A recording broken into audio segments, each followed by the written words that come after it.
Hello and welcome back to Let's Play TEW 2013. This is 2K and this is the TCW experiment, episode 2. We are going to be going over a little bit more of the nuances of what I want this series to be. First of all, and one thing I didn't mention, is that I am playing as referee David Avatar, who really brings nothing to the table except for being a somewhat okay referee. Yeah, 67 is not great in comparison to our other ones, whose name I have forgotten. Yeah, 81 for Spiro. I think, if I can find him, our other ref is actually better than that. But anyway, point being, he's just here as a referee. So referee David.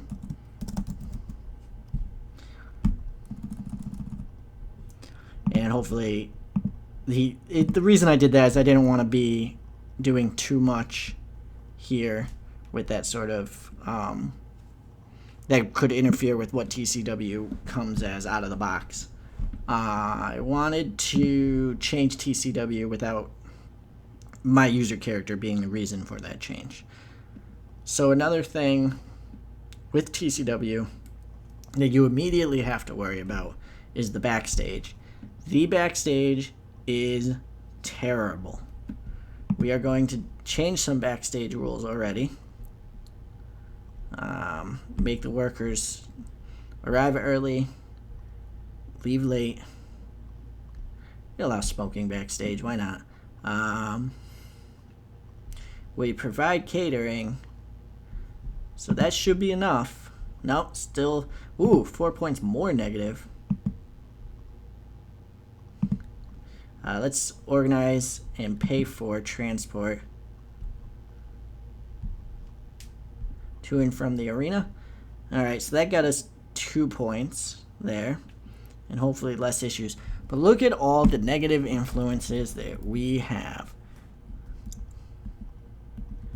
compared to the positive ones. Our negative ones are outweighing our positive ones because they are higher on the card. Plus, we don't have too many relationships here.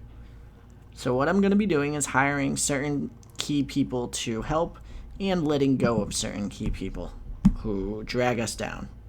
So if you look here, Jasmine Saunders is a announcer who has no business being a jerk, but is.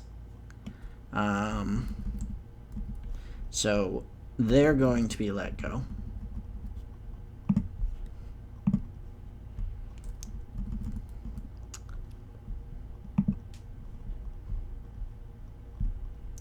And let's see how much that helped out the backstage. 1 point. It's not much. And then we're going to bring in a known good person, Steve Flash, who is a locker room leader who should help out quite a bit. Alright, fine. Everything except house shows. Major TV shows and above only. Dude. Alright. And then I also want to bring in Greg Black because he gets along with Benny Benson.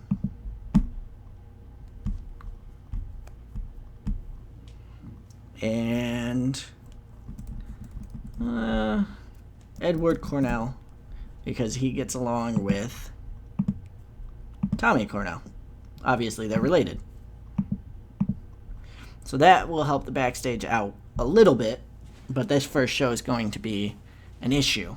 Another thing I want to do that is, to me, important is create a developmental territory. Now, we are a little strapped for cash, so it's going to be low level. But we're going to name it Cornell Wrestling Institute.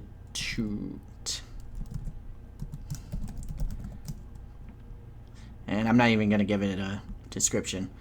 But this is where we could put our young wrestlers who we have on the roster who I don't necessarily want to get rid of, but have no business being on the main roster, like Jeremy Courtney, Killer Shark, people like that. And it's also a creative way, if Vessie's causing problems, to get him out of here. Now, one thing I want to do is have an actual division between the All Action title and the World title. Much like New Japan has the juniors and the non-juniors. Now, the All Action does not have a weight... Oh, has a weight limit of middleweight. And I want to make it more of a big deal. So, the International Championship is going to be... maybe not discarded, but it's going to move from Aaron to someone else. And I want to look at what other championships they have in case I do discard it. The Legends Champion might be one I do.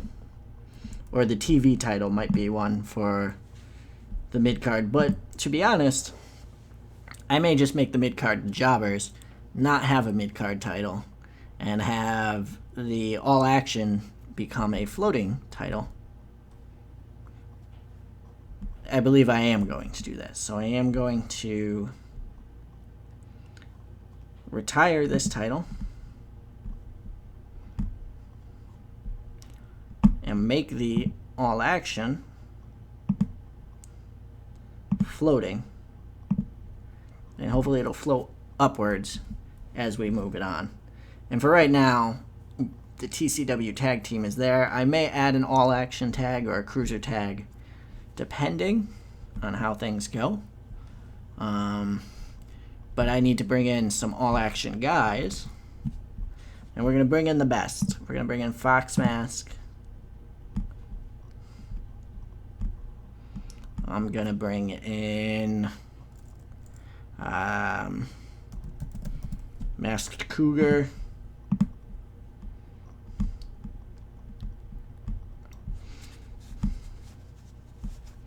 I believe Fox Mask.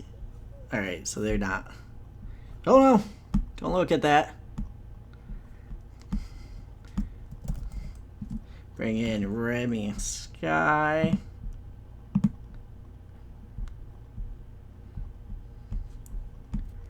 And yeah, why not? Bring in Donnie J. And to help the backstage, bring in Brittany Hollywood, who is Donnie J's manager.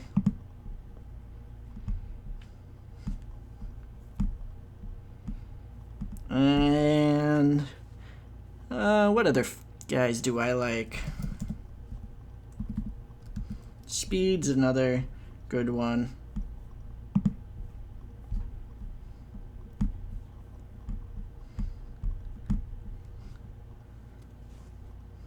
Yep. And I guess Mainstream Hernandez is another one of those flippy guys who is just too good to pass up on. So there we go. We've brought in some flippy guys to make this more of an actual division. 1, 2, 3, 4, 5, 6. And a lot of the guys we have now are going to be pushed down to developmental. And I'm going to try and keep those two divisions split up so they're not really fighting each other too much. And I'm going to put more of a focus on the All Action division moving forward and have it be like in New Japan. You can move up, but it's a big deal to move up and you don't really move back down. In terms of storylines, we have those 3, but we don't really have anything for Cornell to do for the pay-per-view. Tornado is not in a storyline. And that's a problem. Both of those guys need matches. I'm going to do Eno and Tornado. And I believe Cornell is in this storyline, so he'll just get a guy to face. TCW. Tornado. Resents. Tornado. I'm not going to put the actual storyline in there. We'll get to it when we get to it. And Joshua Taylor is a known associate of Koshiro Ino. So Ino and Taylor, they may make a group eventually. As far as stables go, it's going to be pretty stable-centric. But right now we just have the Hellfire Club, which is Eddie Peak, American Buffalo, Genghis Ron.